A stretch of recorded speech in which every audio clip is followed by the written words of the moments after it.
ఓం శ్రీ మహాగణాధిపతయే నమః. మహాగణపతికి అత్యంత ప్రీతికరమైనటువంటి గణపతి స్తవము. గణపతిని ఎందుకు పూజించాలి, గణపతిని ఎందుకు ప్రసన్నం చేసుకోవాలి? గణపతి యొక్క అనుగ్రహము చేతనే విఘ్నాలనేవి తొలగిపోతాయి, కార్యసిద్ధి అనేది కలుగుతుంది.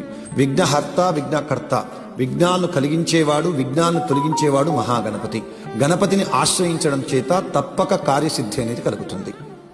ఓం శ్రీ మహాగణాధిపతయే నమః. అజం నిర్వికల్పం నిరాకారమేకం నిరానందమద్వైతమానందపూర్ణం పరం నిర్గుణం నిర్విశేషం నిరీహం పరబ్రహ్మరూపం గణేశం భజేమ. గుణాతీతమాద్యం చిదానందరూపం చిదాభాసకం సర్వగంజ్ఞానగమ్యం మునిధ్యేయమాకాశరూపం పరేశం పరబ్రహ్మరూపం గణేశం భజేమ. జగత్కారణం కారణజ్ఞానరూపం సురాదిం సుఖాదిం యుగాదిం గణేశం జగద్వ్యాపినం విశ్వవంద్యం సురేశం పరబ్రహ్మరూపం గణేశం భజేమ.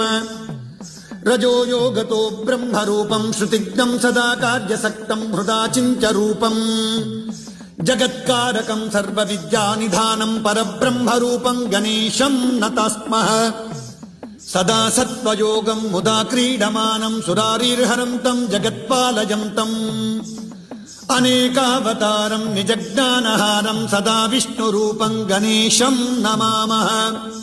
తమోయోగినం రుద్రరూపం త్రినేత్రం జగద్ధారకం తారకం దానహేతుం అనేకాగమైస్తం జనం బోధయంతం సదా శర్వరూపం గణేశం నమామః.